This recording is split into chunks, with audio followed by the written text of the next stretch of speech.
We as a crypto community are in a very dire situation. The crypto market's going to get real bad, and the damage isn't done just yet. Don't be distracted with Silvergate. That's the least of your worries. Your worst nightmare is still yet to come. And what is that nightmare? Well, let me tell you, it's not Freddy freaking Krueger. Why is Bitcoin and Ethereum down 7% within the last 24 hours? And is the market going to crash any further?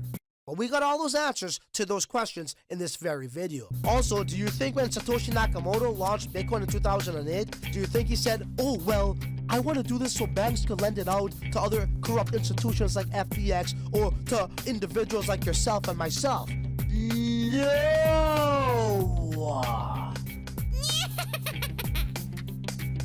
Now, if you think the worst is over, you're in for a big surprise because what I'm about to tell you might make you shit your pants.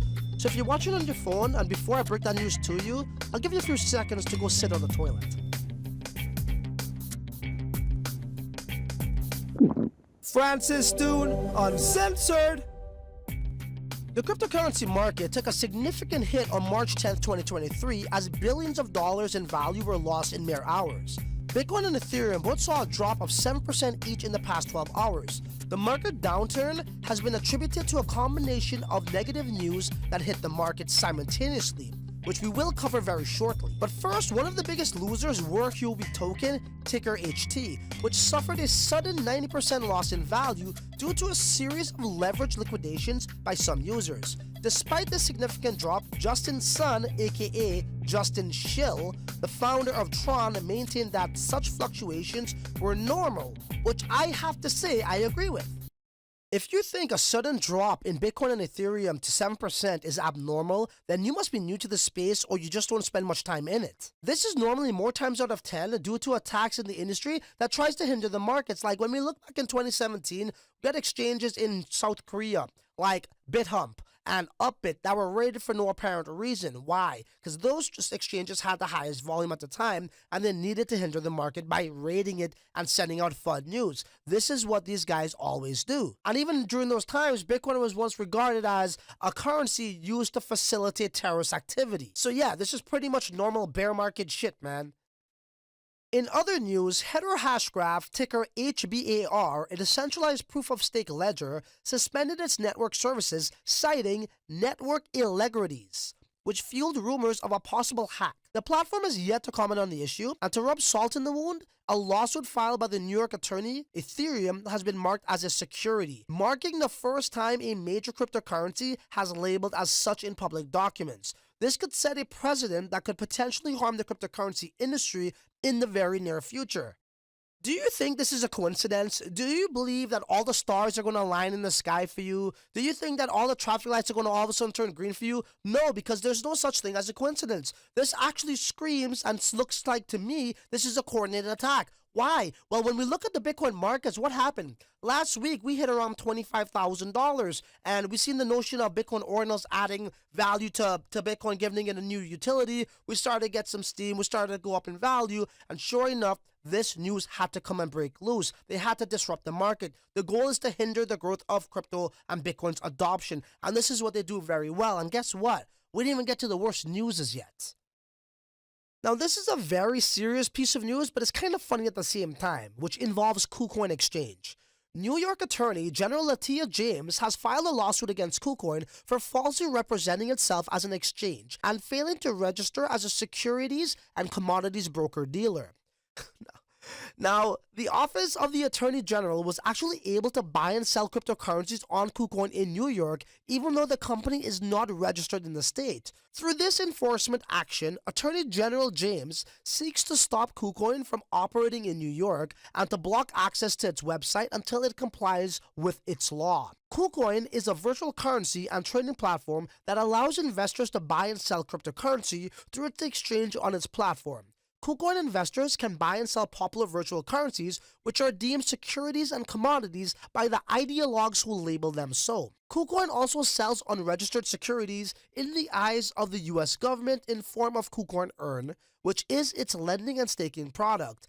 New York law requires securities and commodities brokers to register with the state, which KuCoin failed to do. Man, this shit is just too funny. The OAAG, which actually able to create an account with KuCoin using a computer with a New York-based IP address, which then was able to buy and sell digital tokens for which KuCoin charged a fee. The OAG was also able to deposit digital tokens into the KuCoin Earn product, for which KuCoin also charged a fee. Attorney General James seeks a court order that stops KuCoin from misrepresenting that it is an exchange, prevents the company from operating in New York, and directs KuCoin to implement geo-blocking base and IP addresses and GPS location to prevent access to KuCoin's mobile app from New York. KuCoin, you just got talk about freaking undercover, bro. Well, actually, it's not even undercover because they reportedly used a New York freaking IP address. This reminds me of a teacher who caught a kid in high school smoking cigarettes in the boys' washroom or some shit. It's like your hand is caught right in the cookie jar. Yeah, Cuckoo, you're in deep doo-doo, and this is financial advice. Anybody who has crypto on that exchange, get it off ASAP.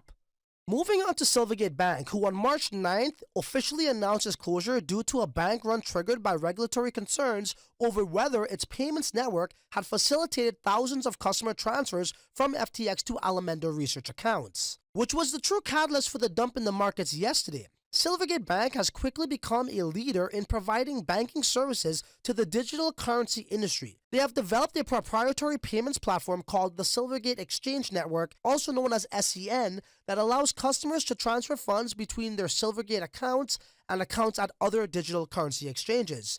The SEN platform has become widely used in the industry and has helped to facilitate the growth of digital currency trading, but today we can see that growth has come at a huge price. In January of 2021, Silvergate Bank announced that it had become the banking partner for Diem, a digital currency project developed by Facebook.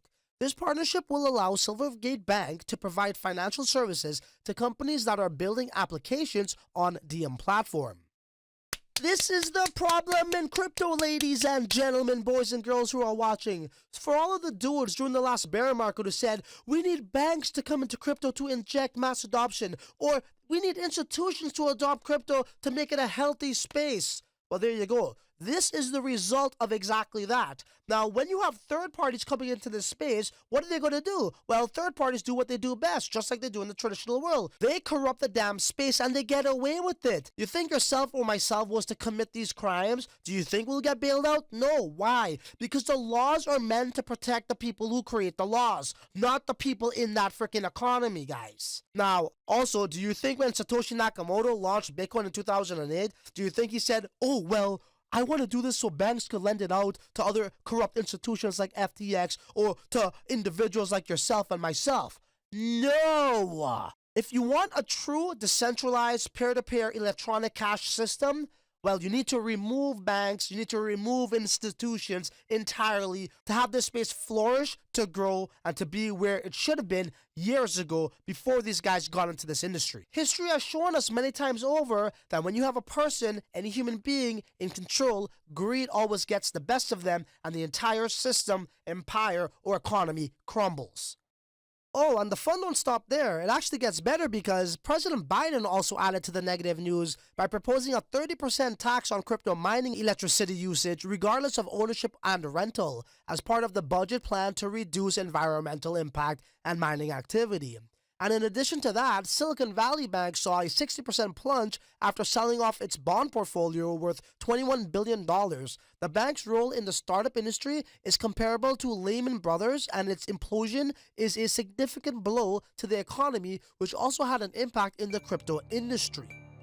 Now, if you think the worst is over, you're in for a big surprise because what I'm about to tell you might make you shit your pants. So if you're watching on your phone, and before I break that news to you, I'll give you a few seconds to go sit on the toilet.